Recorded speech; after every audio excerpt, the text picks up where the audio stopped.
नमस्कार, AB star news देख रहे हैं आप और मैं हूं आपके साथ सोहन सिंह।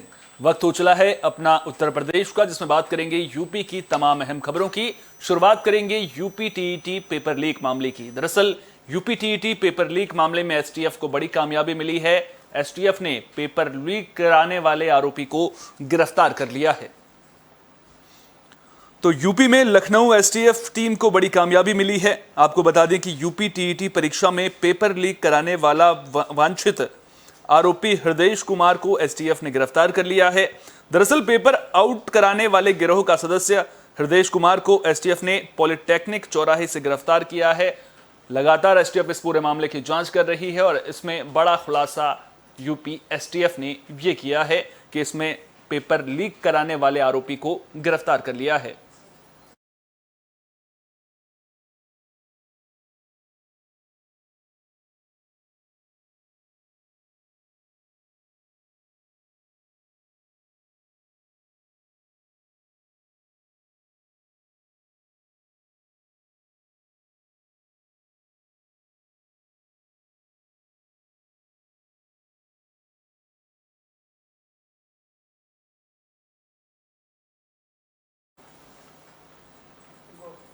बाहुबली मुख्तार अंसारी की मुश्किलें थमने का नाम नहीं ले रही हैं।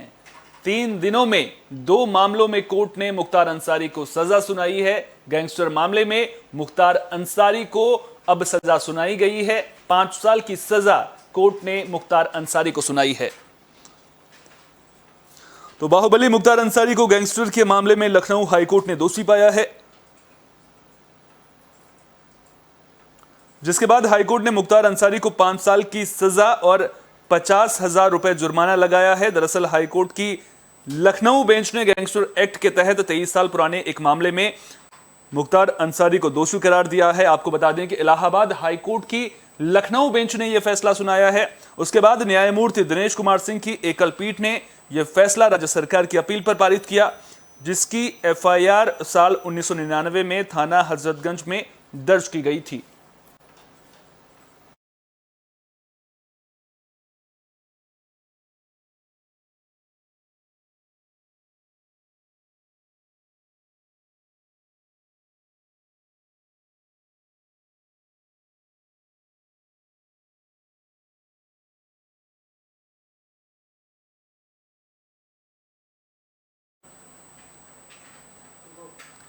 यूपी के मुख्यमंत्री योगी आदित्यनाथ ने गोरखपुर में जनता दरबार लगाया। इस दौरान बड़ी संख्या में फरियादी अपनी फरियाद लेकर मुख्यमंत्री के जनता दरबार में पहुंचे। मुख्यमंत्री ने एक एक करके सभी फरियादियों की समस्याएं सुनी।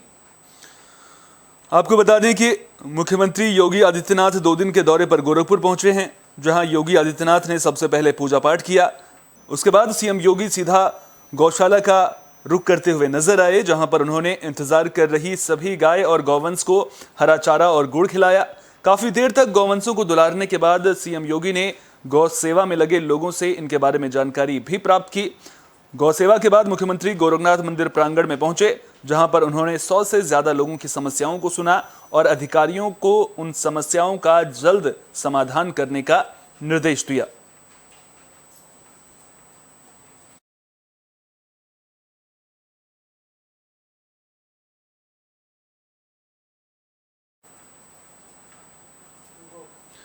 बलरामपुर में आकाशीय बिजली का कहर देखने को मिला है। आकाशीय बिजली गिरने की वजह से मासूम की मौत हो गई है। मासूम की मौत की वजह से परिजनों में मातम का माहौल देखने को मिल रहा है।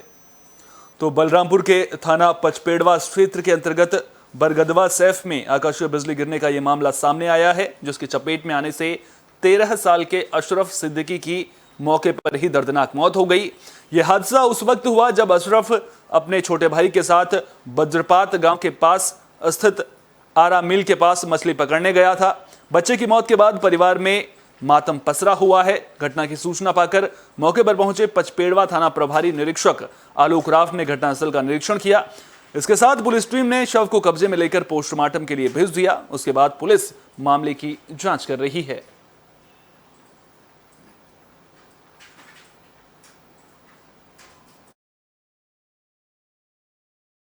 आज थाना क्षेत्र पचपेड़वा के ग्राम बरगदवा सैफ में एक 13 वर्षीय बालक की आकाशीय बिजली गिरने की वजह से मृत्यु हो गई।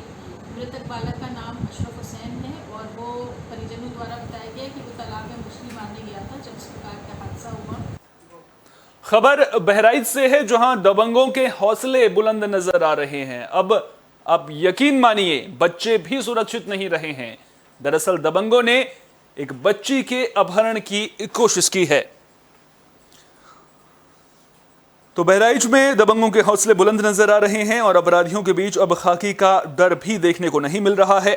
बहराइच के हुजूरपुर रोड स्थित एम्स स्कूल घर के लिए वापस लौट रहे बच्चे के अपहरण की कोशिश की गई। तो स्कूल से बच्चा घर लौट रहा था, इस दौरान उसके अपहरण की कोशिश की गई। इस बीच मौके पर मौजूद लोगों ने अपहरण करने आए व्यक्ति को धर दबोचा और आरोपी की जमकर पिटाई कर दी। उसके बाद भीड़ ने आरोपी को पुलिस के हवाले कर दिया।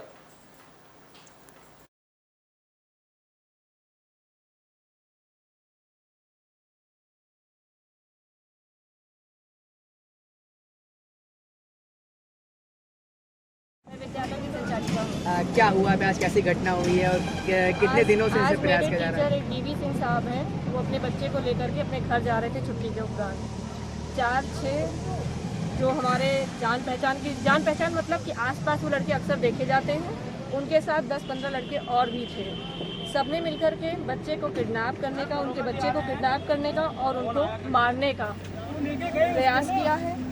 इससे पहले भी ये घटनाएं 2-3 छुटपुट हो। यूपी में स्वास्थ्य सेवाएं बेहतर हो सकें, इसके लिए सरकार की ओर से तमाम कवायद की जा रही है। लगातार स्वास्थ्य सेवाओं पर ध्यान भी दिया जा रहा है, लेकिन अभी भी कई जगहों पर बिना रजिस्ट्रेशन के निजी अस्पताल चल रहे हैं। प्रयागराज से भी ऐसा ही मामला सामने आया है। बिना रजिस्ट्रेशन के धड़ल्ले से अस्पताल चल रहे हैं, जहां मरीजों की जिंदगी के साथ खिलवाड़ हो रहा है, लेकिन अधिकारियों का जरा सा भी खौफ नहीं है। दरअसल सोराव सामुदायिक स्वास्थ्य केंद्र से महज कुछ ही दूरी पर फर्जी तरीके से हॉस्पिटल संचालित किया जा रहा है, जिसके पास ना कोई रजिस्ट्रेशन है, ना ही डॉक्टर के पास कोई डिग्री है।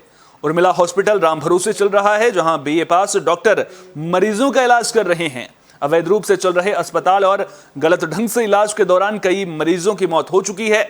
देखना होगा कि क्या प्रयागराज के स्वास्थ्य विभाग की इस अस्पताल पर नजर पड़ती है या फिर नहीं। ये सनसनीखेज मामला प्रयागराज से सामने आया है और अस्पताल की कार्यशैली को लेकर के सवाल खड़े हो रहे हैं और आरोप यह भी लग रहा है कि इस अस्पताल का रजिस्ट्रेशन नहीं हुआ है। सरकार तमाम कोशिशें कर रही है। उम्मीद यही की जाएगी कि अगर अस्पताल का रजिस्ट्रेशन नहीं हुआ है और मरीजों की मौत के मामले इस तरह से सामने आ रहे हैं, तो फिर इस मामले को लेकर सरकार गंभीरता दिखाती हुई नजर आएगी और प्रयागराज प्रशासन भी मामले को गंभीरता से लेगा।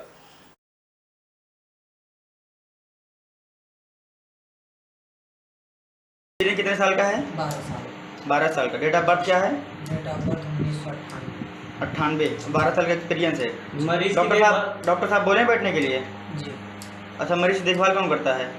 पेशेंट रहता है तो सर आते हैं। अच्छा, इसके बाद तुम देखते हो, नहीं रहते हो तो? जी 24 आवर्स रहते हो? जी। इंजेक्शन वगैरह कौन लगाता है?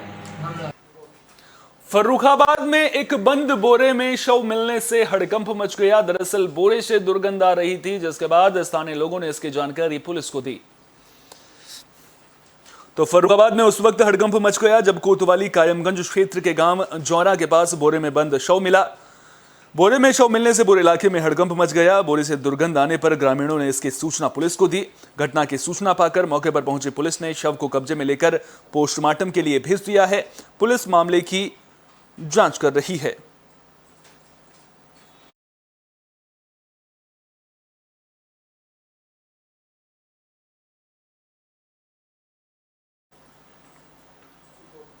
सुल्तानपुर में एक युवक की गोली लगने से मौत हो गई, लेकिन पुलिस इस पहेली में उलझी हुई है कि यह मौत मर्डर है या फिर सुसाइड। तो पुलिस ने शव को पोस्टमार्टम के लिए भेज दिया है। दरअसल मामला सुल्तानपुर का है, जहां पूर्व प्रधान के लड़के की गोली लगने से मौत हो गई। शव नहर किनारे लावारिस हालत में मिला है। कादीपुर कोतवाली क्षेत्र के लक्ष्मणपुर ग्राम पंचायत में पूर्व प्रधान शिव प्रसाद यादव के बड़े लड़के विकास यादव की संदिग्ध परिस्थितियों में मौत से क्षेत्र में हड़कंप मचा हुआ है। वहीं मृतक असम के लोक निर्माण विभाग में संविदा कर्मचारी था। बीती 19 सितंबर को वो गांव आया था और कल देर शाम से वो गायब था। ग्रामीणों ने नहर की पटरी पर विकास को घायल अवस्था में पड़ा देखा तो आनन फानन में परिजनों को सूचना दी। मौके पर पहुंचे परिजन और ग्रामीणों ने देखा तो विकास के माथे पर गोली लगी हुई थी और उसकी मौत हो चुकी थी। 315 बोर का तमंचा मृत विकास के बाएं पैर के पास पड़ा था। घटना की सूचना मिलते ही अपर पुलिस अधीक्षक विपुल श्रीवास्तव, पुलिस उपाधीक्षक रमेश कुमार ने घटनास्थल का निरीक्षण किया और पुलिस मामले की जांच में जुट गई है।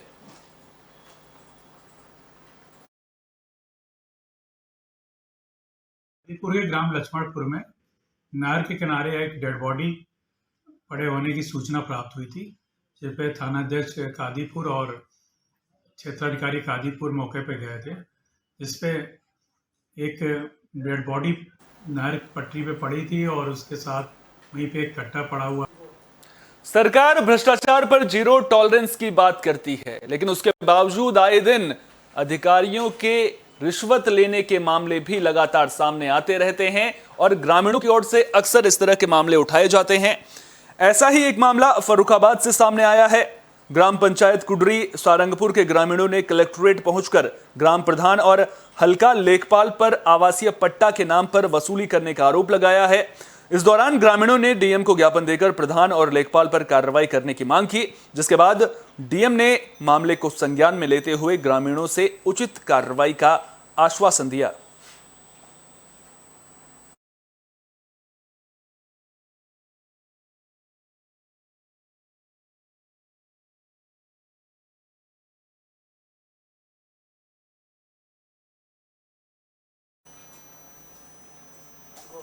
उधर गाजियाबाद में अधेड़ का शव मिलने से हड़कंप मच गया। आपको बता दें कि दरअसल अधेड़ का शव फ्लैट में रस्सी से लटका मिला था, जिसके बाद इस घटना की जांच में पुलिस जुट गई है। गाजियाबाद के थाना कौशांबी इलाके में रहने वाले एक अधेड़ व्यक्ति की हत्या कर दी गई है, जिसके बाद पूरे इलाके में दहशत का माहौल बना हुआ है। जानकारी के मुताबिक मृतक अपनी पत्नी और बेटी के साथ वैशाली के सेक्टर 4 इलाके के एक फ्लैट में रहता था, लेकिन वैशाली सेक्टर 4 इलाके में रहने वाले अनिल सक्सेना का शव कल उनके फ्लैट में रस्सी से बंधा हुआ मिला, जिसकी सूचना पाकर मौके पर पहुंची पुलिस शव को कब्जे में लेकर पोस्टमार्टम के लिए पुलिस ने भेज दिया था और अब मामले की जांच में जुट गई है।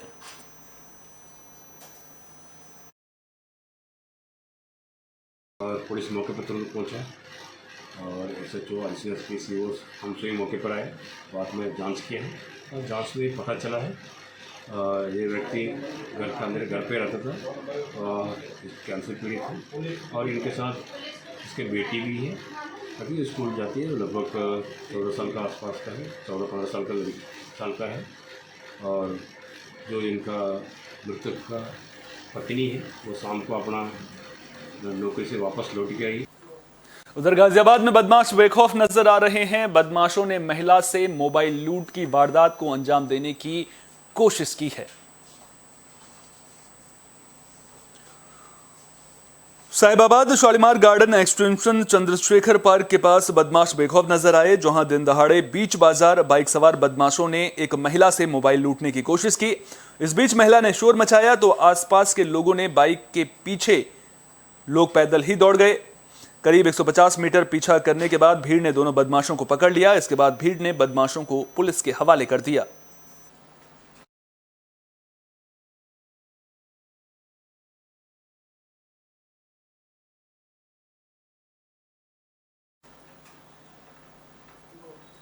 फर्रुखाबाद में आसमानी आफत का सितम देखने को मिल रहा है। लगातार बारिश की वजह से ईओ ऑफिस के सामने एक जर्जर मकान गिर गया।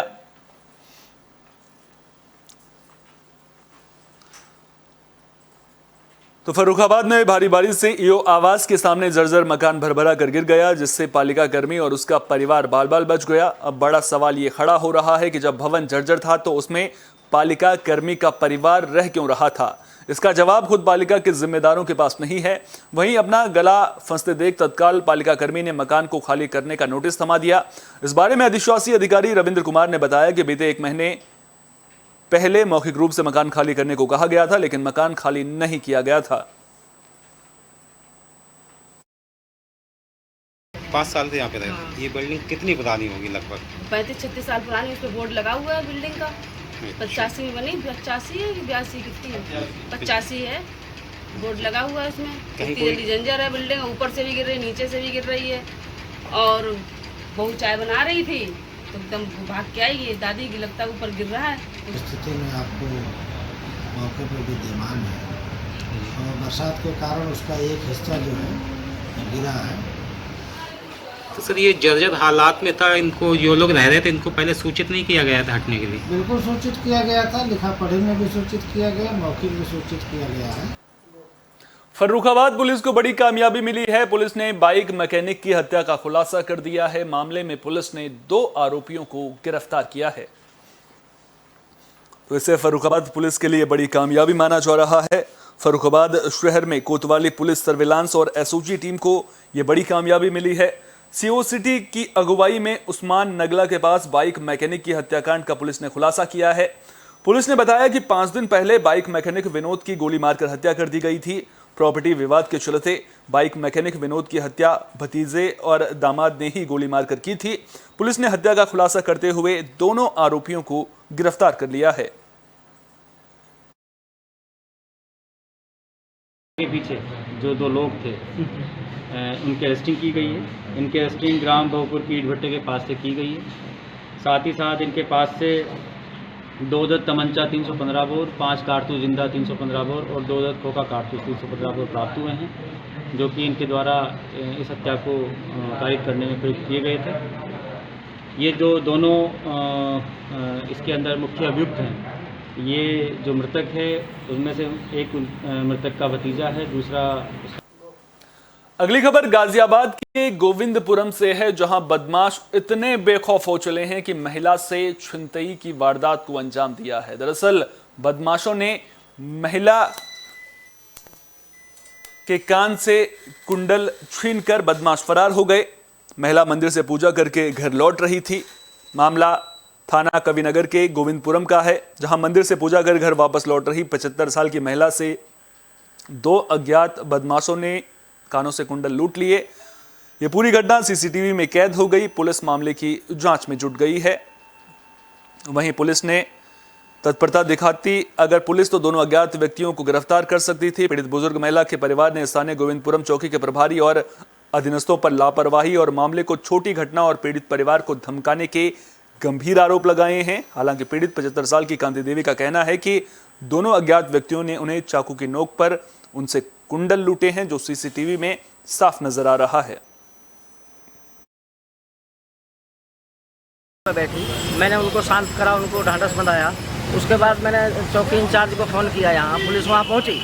लेकिन पुलिस का जो मामला था वो इतना निंदनीय है कि वो उस घटना को छोड़ के, किस चौकी की बात है, ये थाना कविनगर गोविंदपुरम पुलिस चौकी की घटना है। अच्छा, माता जी का क्या नाम है आपकी? कितने वर्ष हैं वो लगभग 75-76 साल की हैं और वो एच ब्लॉक में। क्या नाम है आपका और क्या मामला हुआ है? हमारे अखिल भारतीय ब्राह्मण महासभा रा के प्रदेश के प्रभारी पंडित सर्वनाथ कुमार शर्मा, ये डांसना मेरे आवास पर लगभग 10-16 बजे बैठे हुए थे। तभी फोन आता है कि तुम्हारी मम्मी के कान कुंडल छीन लिए। ये वहाँ से निकले, उनके बाद मैं पहुँचा तो वहाँ पहुँचने पर मैंने वीडियो देखी, वो 2 आदमी बाइक पे हैं और वो पहले उनसे बात करी है, फिर कुंडल निकाले हैं, वो छीन के निकल गए। फिर हाथ में कुछ मार दिया उनके हाथ में, वो हथियार वो चक्कू है क्या है। लेकिन मामला इस बात का है कि गोविंदपुरम चौकी पर तैनात चौकी इंचार्ज सहदेव सिंह और चौक सिपाही आकाशदीप ने पंडित जी की मम्मी को धमकाया और 2 घंटे तक कोई वायरलेस भी नहीं किया। तो मैं ये कहना चाहता हूँ, ऐसे निरंकुश और ऐसे सिपाहियों से थाने में रहने का, चौकी में रहने का अधिकार नहीं है, सस्पेंड की जाए। बरेली से हैरान करने वाला मामला सामने आ रहा है। दरअसल इलेक्ट्रॉनिक बस में चार्जिंग के दौरान ब्लास्ट हो गया। हादसे में एक व्यक्ति की मौत की खबर है। तो चार्जिंग के दौरान इलेक्ट्रॉनिक बस में ब्लास्ट हुआ है। एक व्यक्ति की मौत हुई है, जबकि 2 घायल बता रहे हैं। इस घटना के बाद मौके पर अफरा तफरी मच गई। घायलों को इलाज के लिए अस्पताल में भेजा गया। मामले की जानकारी मिलने के बाद पुलिसकर्मी, जिलाधिकारी और तमाम आला अधिकारी मौके पर पहुंचे। ये पूरी घटना किला थाना क्षेत्र के चार्जिंग स्टेशन की है। फिलहाल ये घटना किस वजह से हुई, इसका खुलासा करने के लिए पुलिस जांच कर रही है। उसके बारे में भी जो जानकारी मिल रही है वो चार्जिंग स्टेशन पर कंप्रेसर में कोई ब्लास्ट या कोई गड़बड़ी हुई है जिसकी वजह से ये हादसा हुआ है। और एक व्यक्ति के 2 लोग घायल बताए गए हैं और एक व्यक्ति को मृत बताया गया है। अभी इसकी हम लोग जाँच करा रहे हैं और देखते हैं कि क्या कारण था। कोई टेक्निकल रीजन ही रहा होगा इसके पीछे। यूपी की खबरों के खास बुलेटिन अपना उत्तर प्रदेश में फिलहाल के लिए इतना ही। देश दुनिया की तमाम अहम खबरों के लिए बने रहिए AB स्टार न्यूज के साथ, क्योंकि यहां पर खबरों का सिलसिला कभी नहीं थमता।